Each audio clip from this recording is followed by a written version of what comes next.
Ghost Runner. Nothing personal word of the day. It is Wednesday, March 23rd, 2022, and the word of the day is Ghost Runner, which is the single worst name trying to explain to you, the fan, what it means to have in Major League Baseball in the top of the 10th inning, an extra inning game, tied after 9 innings. All of a sudden, the pitcher comes out to pitch the top of the 10th. Everyone's excited. And then a guy trots out to second base. Man on second, no outs. I love the rule. It was just put back into play yesterday. The players and the owners agreed on something. They actually agreed on 3 things. 3 rule changes, 3 additions to the CBA. But let's start with the Ghost Runner. That is something that started, we talked about that for 4 years inside the competition committee in baseball. What do we do to make the game shorter? We spoke to GMs. They cannot stand 18-inning games. You and I have talked about this, folks. You know that we spend extra inning games trying to figure out who we're going to call up, who we're going to send down, what we're going to do for pitching the next day, who's tired, who's not. Then we're tired. We're back at the park the next day. Then the players are taking Red Bull or Greenies or Whiteys or Pinkies or Brownies. Puns all intended. It's just not good. So having a runner on second base means get him over, get him in. In theory, that's how baseball was before everyone's getting down on the knob and trying to hit home runs, which is what you're trying to do in extra innings when there's not a ghost runner. It's not a ghost runner. A ghost runner is when there is nobody there. How many times have you played as a kid a game when you didn't have enough people in your baseball game? Let's say it was a 3-on-3 game, but so you had one pitcher, no catchers. You had someone from the batting team behind the plate, and then you had a few fielders, and then you have to hit again because you're playing with your sibling or your friends, so you get a double, but then you're up again. Therefore, you say, hey, there's a ghost runner on second. And then when you hit a single, you have to decide, like umpires do, would that ghost runner have scored or would he not have? Ghost runners are not real. But MLB somehow called it a ghost runner. The ghost runner's back. Well, I've got the perfect solution because all of you say, everyone, don't come to me with your problems. Come to me with your solutions. I used to say that too to employees, right?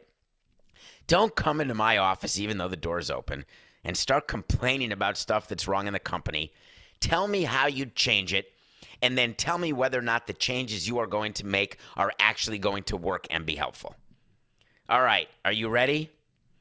Here's the name. On 3. 1, 2, 3. The insert company name who will sponsor nationally for at least $50 million a year runner.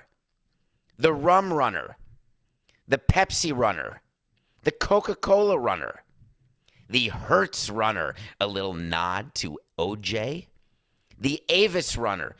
It doesn't matter. How about the American Airlines Runner? We're all trying to make more revenue. No reason. We have helmet decals coming. We have patch decals coming. Why not just name the runner? It's okay to sponsor it. Are people offended with the names of all of the bowl games or the names of the MVP trophy that gets sponsored or the name of the playoffs? The American League Championship Series brought to you by Lone Depot. Yes, we also gave the Marlins the name of their park as part of the deal. Park Series. It's totally fine. Players should want teams to increase revenue. The more revenue, the higher the payrolls, and maybe Jock Peterson will be quiet. Google it. Tweet it. Second rule that changed. No more 7-inning doubleheaders. I told you those would go away, and I'm sort of despondent about it. 2 9-inning games in a day, it's just tiring. It's too much. But the players wanted it, and the owners were going to say, okay. It's not as though you can sell more concessions, more beer. You stop beer sales in the 7th inning. In 7th-inning doubleheaders, you can keep it the whole game. People tend to eat more in the beginning of the game, so shortening from 7 to 9 was no big deal. It's the same price for parking. They didn't lower the ticket price because there's 2 fewer innings played, so there was no downside to owners whatsoever, other than players not getting 2 innings worth of stats each doubleheader game.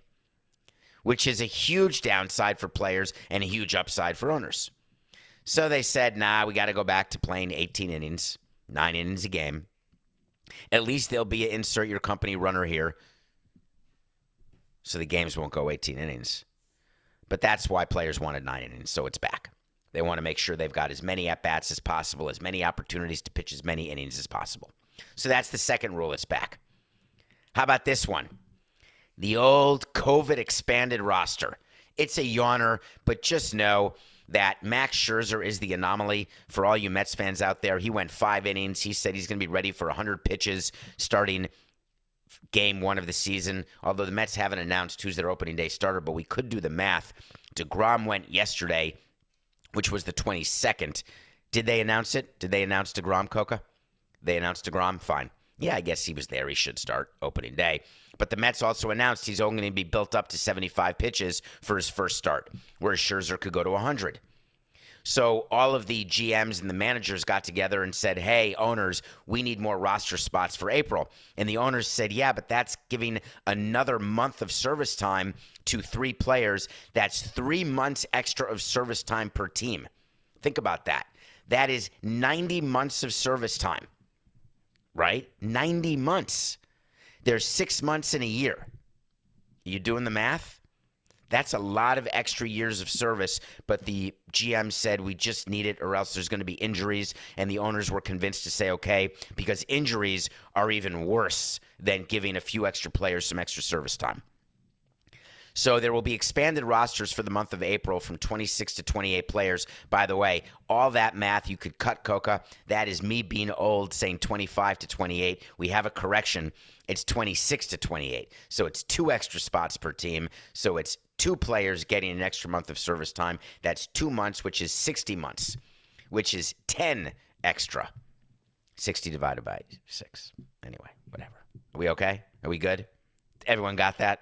So that's the second one. And then, what about the Ohtani rule? So many rules named after players. I like that. We've got the Steve Cohen luxury tax. Now we have the Shohei Ohtani rule, which means that if you pitch, once you're removed as pitcher, you are allowed to become the designated hitter. Boy, that impacts a lot of people, doesn't it? Let me think. What the Angels did last year when they wanted Ohtani to stay in the game as a hitter when he was done pitching, even though he only started 23 games, they would stick him in the outfield. And the Angels said, we don't really want to stick him in the outfield because we'd rather him just be able to DH now that the American League has DH. And so the union and the owners agreed to this rule. I'm calling it the Toby Borland rule. The Toby Borland rule is when you make a rule that applies to only one person. Toby Borland. See 2003 World Series ring rules. So the Shohei Ohtani rule means that all of you Angel fans, you'll get to see Shohei. And I wonder how long it'll be before there's another person like Shohei. I'm going to guess well after this CBA has expired, if ever. But it's still a rule. Okay. Any thoughts? Coca, do you like at all the name of my runner? Do you think that it's possible they could sell it? Or are you just cynical that it's going to? All right. Ooh, Coca's got it. It's going to be FTX runner. Get it? Because crypto, which no one really understands, it's sort of like ghost money because you really don't know. Do you have it? Do you not have it? Does someone die without giving you the password so that all that money's lost? Can someone steal the password? Do they mine the coin? Do they figure out how to get paid in the coin or pay it? How does it work? God knows. That's it. The FTX runner. Brought to you by. And listen, if you really want to hire somebody to come up with either the name of the ghost runner that's better than mine, or you want to hire someone to help you sell sponsorships, it can be hard to find and hire that right candidate for your business, right? That's why LinkedIn Jobs has made it easier to find the people you want to talk to, faster and free. We use LinkedIn all the time, filling spots in sales and marketing, filling analytics on the baseball side. Everyone is on LinkedIn. You have to look at profiles. It's a way to sift through and winnow. So pay attention to your LinkedIn profile because people are looking at it. People are watching it. People are hiring from it. Do you know that you can create a free job post in minutes on LinkedIn Jobs to reach your network and beyond? It's the world's largest network. There's like 770 million people, all in the United States. That can't be right, Coca. Is that possible? That'd be more people. That'd be everyone having 2 links. It's the world's largest professional network of over 770 million people. Wow, that means there's billions of people still not on LinkedIn. Buy Mortimer, buy that stock. It's going up. All those people in India and China are going to be on LinkedIn any minute now. It's why small businesses rate LinkedIn Jobs #1 in delivering quality hires versus leading competitors. LinkedIn Jobs helps you find the candidates you want to talk to faster. Did you know every week nearly 40 million job seekers visit LinkedIn? Wow, 40 million. Post your job for free at linkedin.com/Samson. That's linkedin.com/Samson. If you do that, you get it for free. Of course, there's going to be like a thing you have to click that says terms and conditions apply, and you're going to want to be very careful and read everything before you click it. Does anyone read before you click the accept all terms? You know, when you're trying to buy something online, or you're trying to sign up for something and it doesn't let you and you want to know what the hell's going on? Like, did you put a mistake in your credit card number? Did you not put your birth date in right? Are you supposed to put in 2 numbers, 68? Do they need 4, 1968? Is it supposed to be 0829 for the expiration of your credit card, or just 829? It can all be very confusing. And then you say, God damn it, I forgot to click the terms and conditions acceptance box. And then it says view it. How many of you, if you're forced to view it, just scroll to the bottom? You do a quick scroll and it gets you right to the bottom so you can click it? We are all a lawyer's dream, folks, because we're signing stuff and accepting terms. We don't have the first clue what it says. We could be signing something when we sign on to a streaming service. When you buy anything, frankly, you're giving up the right to sue. You're going to arbitration instead of into a jury trial. You're doing it in the laws of a state that is positive for big corporations, whichever state that may be. And, of course, you are signing away any possibilities that the product is defective or that you're going to get what you're supposed to get when you're supposed to get it.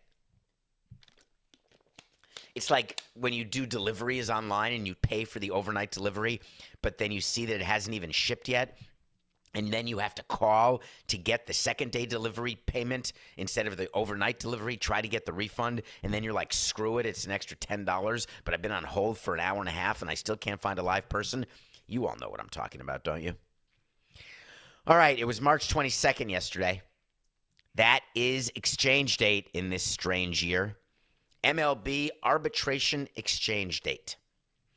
Here's a quick primer if you don't want to follow Jeff Passan on Twitter and learn about arbitration from him, where he tried to explain it totally incorrectly. So here we go. Go to past episodes of Nothing Personal for full explanations of arbitration.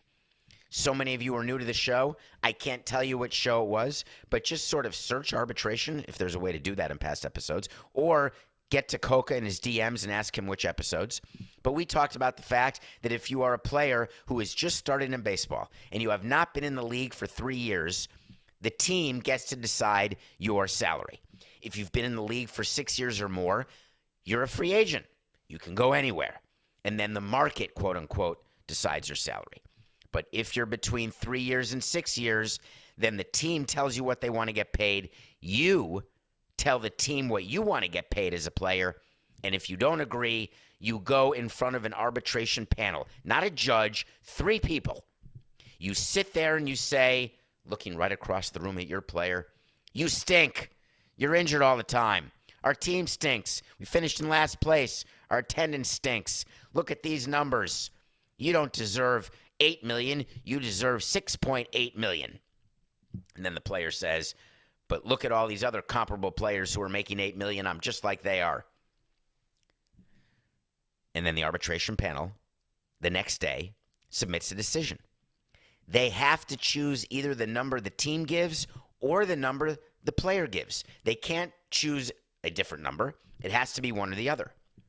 So all arguments before an arbitration panel are all based on whether that player should be above or below the midpoint of the submission.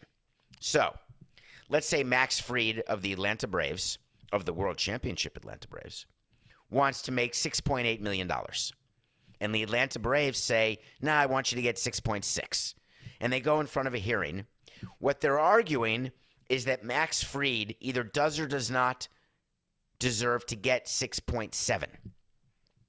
Because if the arbitrator believes that Max Fried's number is 6.701, then he wins. The player wins.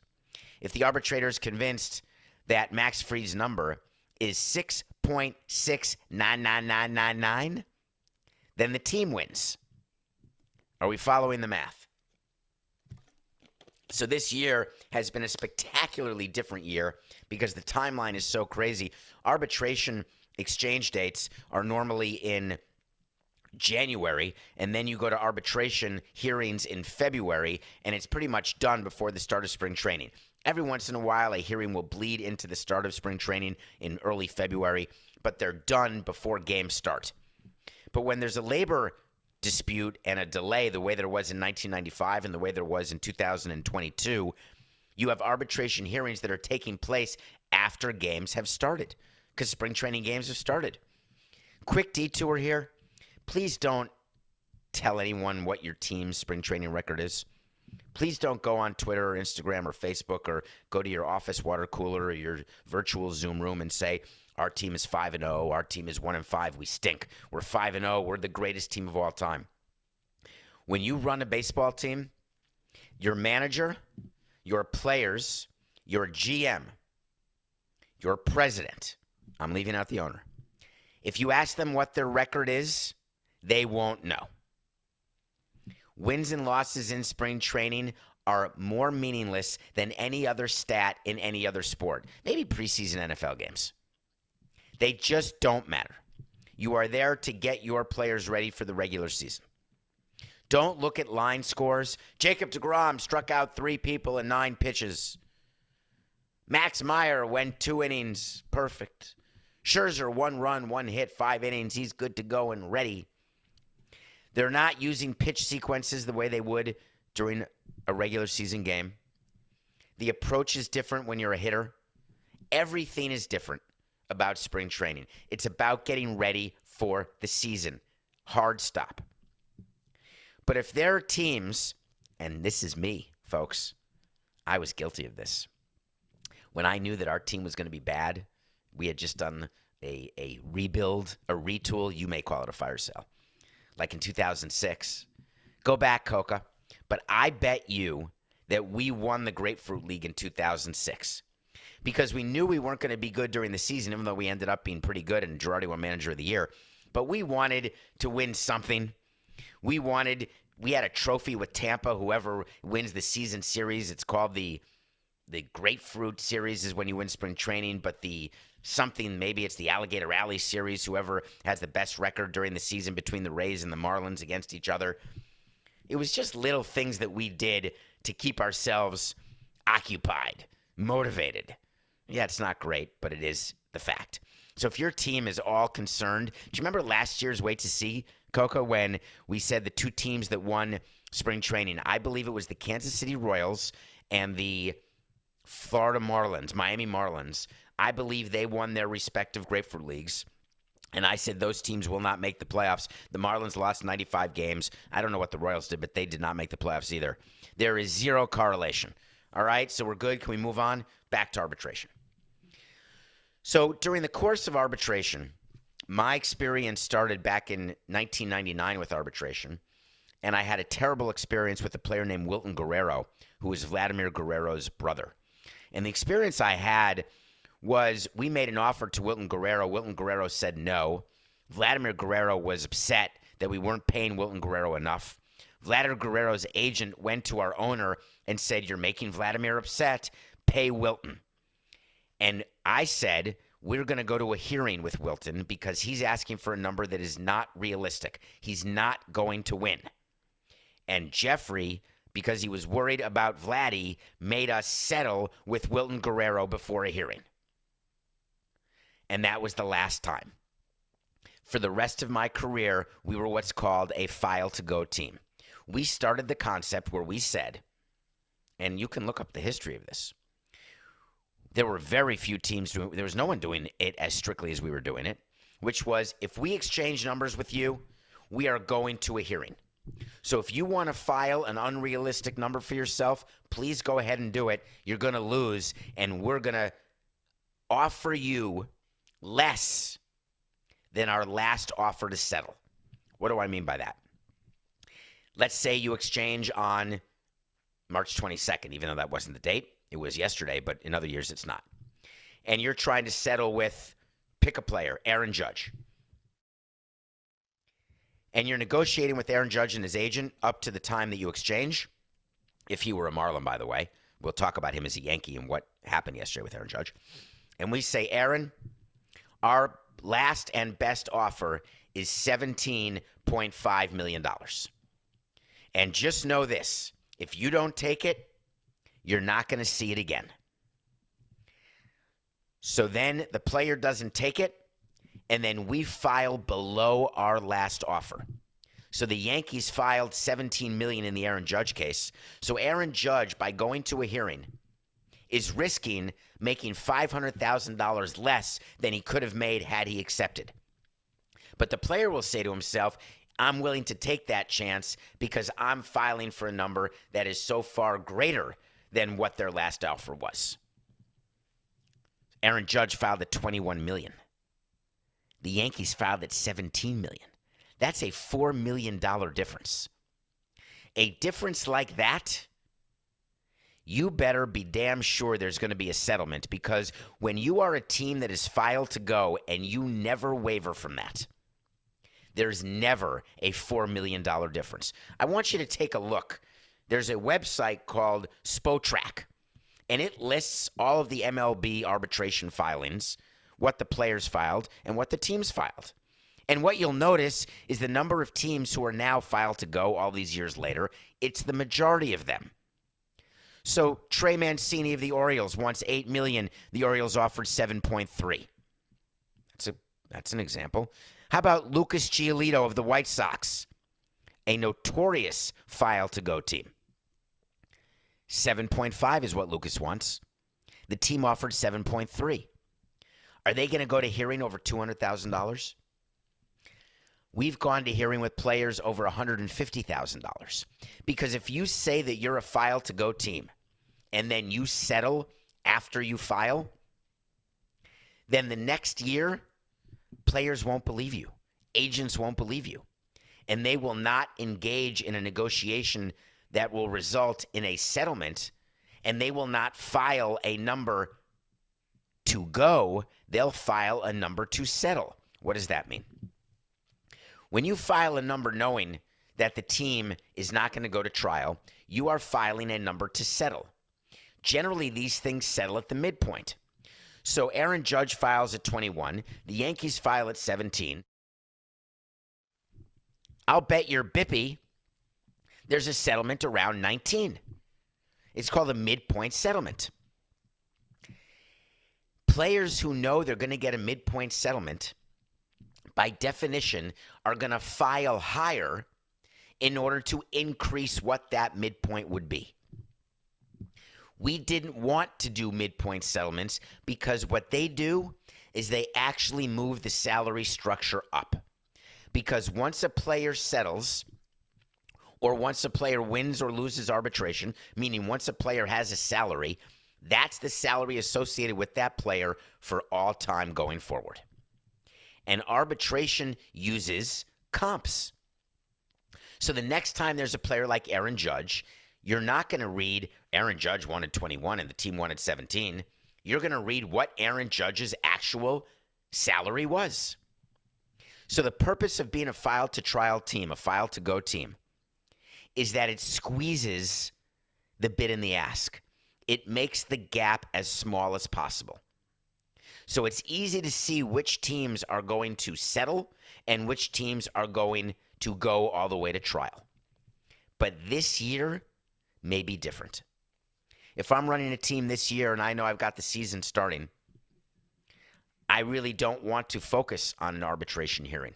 I don't want the player to leave spring training when he should be playing a game. I don't want the player to even leave a regular season game, even though that happened in 95, where some of the hearings happened once the season started. There are almost 30 players who exchanged numbers yesterday. Do you really think there's going to be 30 arbitration cases? 30 hearings? No chance, toilet pants. Here's what's going to happen. 2022 is going to be looked at as an exception. Teams that have always been filed to go teams and have been completely strict 100% of the time will find a reason to explain away why they settled. They will say, don't think that we've changed our policy, but these are extenuating circumstances. We are going to settle, but not moving forward. Got it? So I'll give you a wait to see. There will be under 7 arbitration hearings. Out of all of the players who exchanged, and what are there, 26 of them, 28 of them? I guess we could count right now, right? Ready? Live.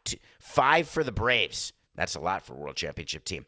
2, that's 7, 8, 9, 10, 11, 12. 2 for the Royals is 14. 4 for the Marlins, 18, 19, 20, 21. Chris Bassett, new Mets player. Gary Sanchez, new Twins player. It's fun to go to a hearing with a player you just met. Aaron Judge, I lost count. Brian Reynolds, the guy that the Pirates won't trade to the Marlins. 3 for the Mariners. What's the total? Let's just say 26. I don't want to count again. I can't talk and count at the same time. And don't get me started with gum. Okay, one little other nugget about arbitration that's misinformation out there. People are concerned that players who do not have a settlement yet, who do not have a salary, actually are not under contract. That's untrue. Do you know what you do in an arbitration hearing? You actually present 2 contracts that are signed by the player. And they are signed by the team. So you are under contract. And the only thing that is not filled in is the amount of the pay. The team submits one with their number, the players submit one with their number, and then the arbitrator chooses one. Sometimes you just submit one contract signed by both parties that's actually blank. And then the arbitrator fills in the amount, either the team submission or the player submission. But either way, the players are under contract. So don't worry. Okay, thank you, Coca. The number's 31. I'm still taking, can I make it 7.1? Did I ready? Is the official way to see 7, or can I make it 7.5? It's totally up to you, Coca. You decide. But there will be under 7.5 arbitration hearings. There will be more settlements than normal. All right, when we come back, we're going to review a movie that several people asked me to watch, but you didn't have to ask me. I was 100% going to watch it. Tomorrow, I'm going to review Jackass, because that's my plan today. After the show, I've got a few things to do, and then after that, I'm going to settle in. I'm going to have a brownie, because I'm hungry, and I'm going to watch Jackass forever. All right, we'll be right back. Welcome back to Nothing Personal. It's David Samson. Thank you so much for joining us. We're here every day. You can follow us on Twitter at David P. Samson. You can go on Spotify or Apple. Please write a review on Apple. We're falling behind. We were trying to get to 3,000 ratings. I don't know why, but just write something like, hey, this is a good show. Or, hey, he sucks, but I listen every day. I'm good with that. Just give 5 stars and say something. And then go to YouTube, Nothing Personal with David Samson. There are a bunch of commercials, but it's like a TV show. There's commercials. You can deal with it. Some of them are good. And by the way, just know that Coca doesn't get 1 penny from those commercials. Yeah, neither do I. One day soon, though. All right, I watched a movie. Adrian Lynn made another movie. Have you seen Unfaithful with Diane Lane and Richard Gere? Have you seen Fatal Attraction with Glenn Close and Michael Douglas and Ann Archer? Have you ever heard the expression, we've got a bunny boiler? If not, I thought that'd be an expression that would last forever. A bunny boiler is someone who is a little crazy. Someone who is going to make your life difficult if you have not done the right thing inside your marriage or in a relationship. The word is bunny boiler. So Adrian Lynn has not done a movie. I could say, I love Flashdance. He did that movie too. By the way, anyway. Coca, are we stopping the show so we can say Adrian Lynn did Flashdance? Can we keep going now? Are you good? Okay. He has a new movie out. Remember when Ben Affleck was dating Ana de Armas because they had filmed a movie together. They met on set. They had an on-set romance, and they kept dating afterwards. And they were seen all over. And anyway, they made a movie called Deep Water. Adrian Lin hadn't made a movie since Unfaithful, like 20 years ago. And his movies are erotic. They are thrillers. There's nudity. There's murder. There's suspense. And there's one giant back tattoo on Ben Affleck where the people had to say, God damn, I got to spend so much time removing his big tattoo because there's quite a few sex scenes. So what's my view of Deep Water? Here's a question. It's an adult movie, no doubt. It's got some level of suspense. It's got a few interesting layers to Ben Affleck's character. Did he do it? Did he not do it? He said he did it, but then he didn't do it, but he could have done it. You've got the wife, Ana de Armas, who plays a character named Melinda, who is a swinger, to say the most, a philanderer, to say the least, and the life of the party beyond belief. Not exactly a realistic view of suburbia, at least not the suburbia that I've ever seen. These people are hosting parties every day.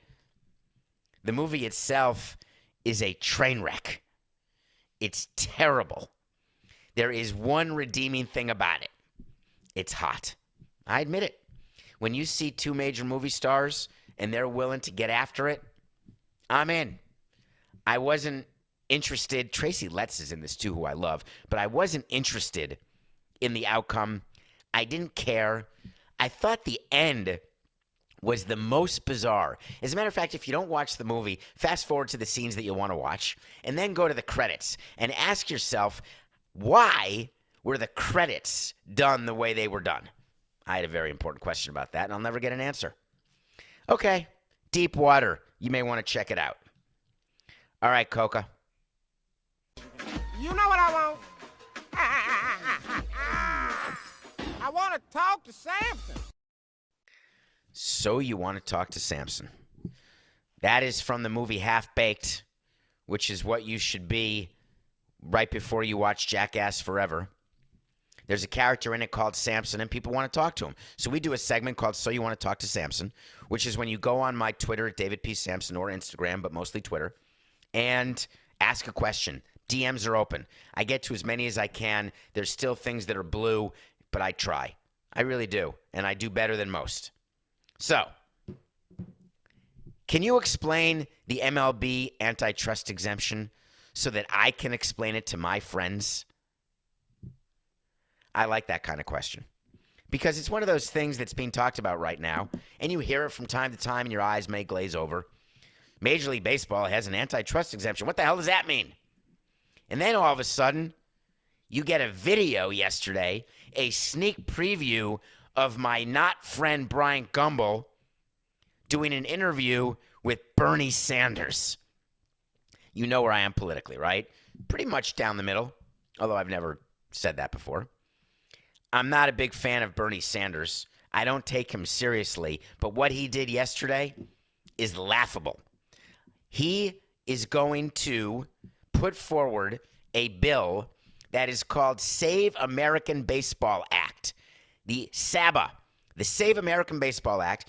He wants to repeal the antitrust exemption that MLB currently has. I want to play a little video of what he's going to say that was released by my not friend, Brian Gumbel. Go. And it's the same exact thing with baseball. These billionaires making all kinds of money, and yet they could care less about ordinary people. And by the way, one of the concerns that I have personally is that if you're a working class family, husband, wife, 2 kids, and you want to go to a Major League Baseball, it's almost completely unaffordable right now. I'm so tired of that narrative. Husband, wife, 2 kids. Totally unaffordable to go to a baseball game. Okay.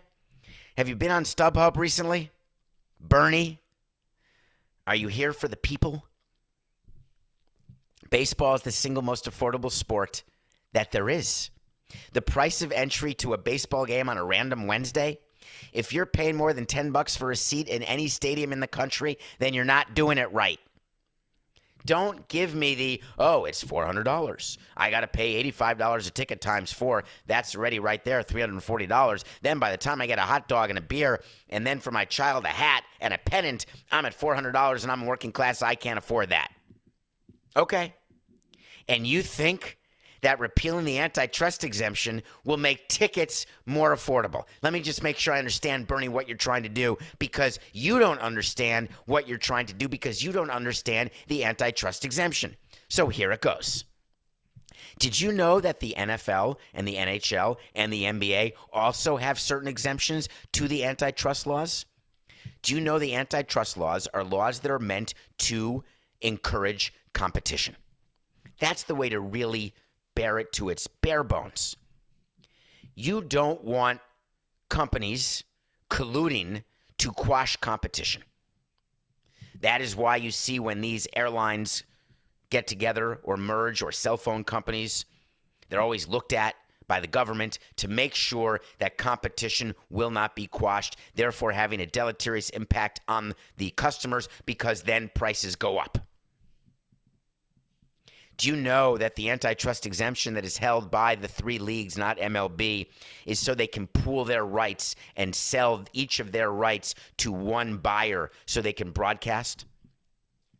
MLB gets to pool its licensing.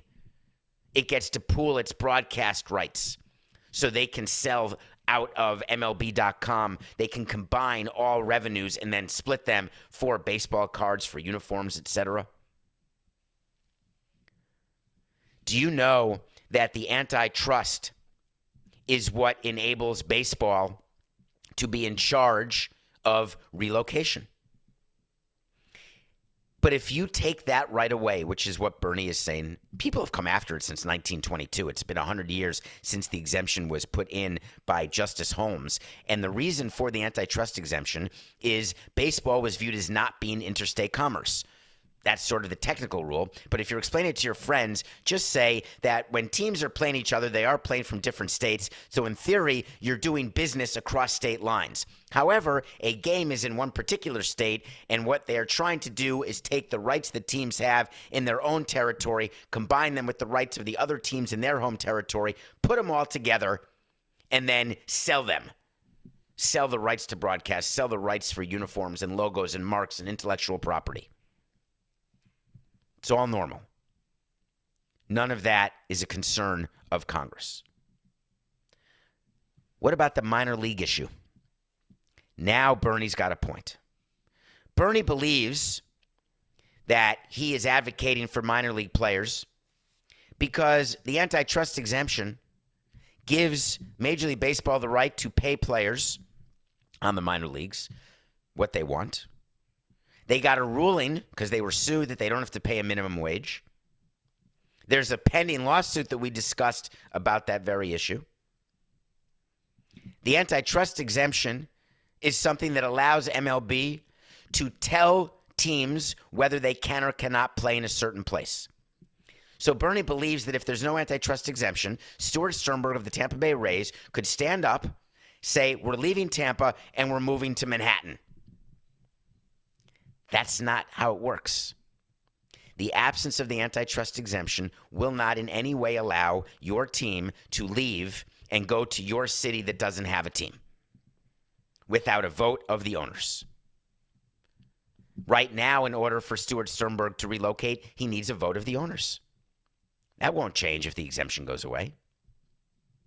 All of a sudden, there won't be more minor league teams if the antitrust exemption goes away.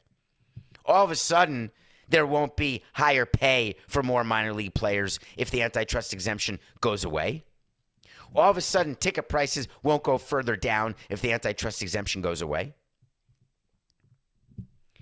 What's misleading about this entire issue is that Bernie's trying to appeal to his liberal base, his uber liberal base, by trying to be Chuck Rhodes and say billionaires are bad, and billionaires like Jeff Bezos, like Steve Ballmer, like Mark Zuckerberg, just name all of them you can, like Steve Cohn, like all the owners of every team, Jerry Jones, just name them all. They are here to help themselves and not you. And Bernie wants to help you and hurt them. Okay. You don't need an antitrust exemption to take care of that. Change the tax code. You could try that first. So when you are in an elevator trying to explain the antitrust exemption to your friends, here's what I would say. I would say that baseball has a court-granted exemption which allows them to act like the monopoly that they are. It's that simple. The National Football League, the National Hockey League, and the National Basketball Association also have an antitrust exemption, though much more limited, which makes it easier for other leagues to start, which could compete with those leagues. Horse hockey. Don't say that to your friends, because then you're parroting what all these people are telling you about the antitrust exemption. If you take it away, there'll be more competition. There'll be another professional baseball league, just like the XFL and USFL have started, so they can compete with the NFL. Well, guess who's supporting the XFL and USFL? Yeah, you got it, the NFL. You think that there's going to be another Major League Baseball because you get rid of the antitrust exemption, and like it's going to be the Saudi Arabian tour with Phil Mickelson? GMAB. Do yourself a favor. When your friends ask you about the antitrust exemption, just tell them that it's not going to be repealed. Tell them that Rob Manfred is spending 0 seconds worrying about Bernie Sanders appearing on Bryant Gumbel. Tell them that there's not one person, one owner, one president, one executive who sits around saying, oh my God, we're going to lose our antitrust exemption. I'm petrified. I'll tell you what petrifies me and embarrasses me. I didn't know Steph Curry was hurt. I try to keep up on everything. I do. And it's hard. And I take my picks of the day seriously. And I had the Warriors 8 over the Magic, and I didn't realize Curry was not playing. And it's an excuse. When there's a load management and I don't know a player's not playing and then they choose not to play after I record and I lose that pick, that happens. And that bothers me, and I can't stand that. But when there's a piece of information about a game that I don't know, and I tell you, and I place a bet based on my pick of the day, and it loses the way it did with the Magic actually beating the Warriors last night, 94-90, that's when I'm not doing my job. And if you think I don't take the picks of the day seriously, I do. Because there's money at stake. There's your money, there's my money, everybody's money. And money matters. We are 32-26 right now. I'm taking the loss. But here's the penalty. The penalty is that I now have to give you a caveat for the next 5 picks of the day. 5 days. So people listening to the show are going to hear it, and you're going to remember it. If you want to bet on my picks of the day, make sure you also do your independent research, because I am not a professional picker. Now, there are all these people, and we interviewed one. Todd Furman is really good. It's such a great guy. There are all these people. If you could pay money, you could pay some money, you can follow them and get the newsletter, and they do their analytics, and they put it in their Dr. Seuss machine, and it comes out with value, who to bet, who not to bet. I am giving you my reasons why I choose games, and my reasons are not analytical or technical. They are based on my view of what's going to happen during a particular game. And the Warriors, having lost 2 in a row, playing a crappy team, they needed to win that game. Draymond Green comes out after the game they lose yesterday and says, man, we got to be better. We're soft. And if we don't get better, with or without Steph Curry, playoffs. So, here's the pick tonight. Brooklyn Nets. Because when they're in, as Kyrie Irving is playing, and I try to guess whether or not having Kyrie Irving, not having Kyrie Irving, whether or not they feel they have to win, they don't have to win, what their sort of view of the world is. But choosing the Nets has become very problematic for me. But then, for whatever reason, they're on the road against a really good team tonight, giving 2.5 points. They are on the road. So this is the current line. It is Brooklyn minus 2.5 on the road against the Grizzlies. So then the question is, does that mean Ja's not playing? Has it been announced These are the things that I don't know when I record in the morning that may happen by the afternoon.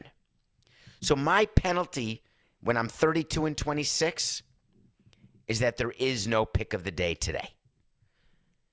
And when I don't give a pick, you better take that seriously. But I'm doing work, and we'll have another pick tomorrow. I take your money seriously, I promise. All right, that's our show. I think we're good. You got a little antitrust talk. We have a new name for the Ghost Runner. We have arbitration. We've got baseball, and we've got Ana de Armas. It's just business. This has been nothing personal.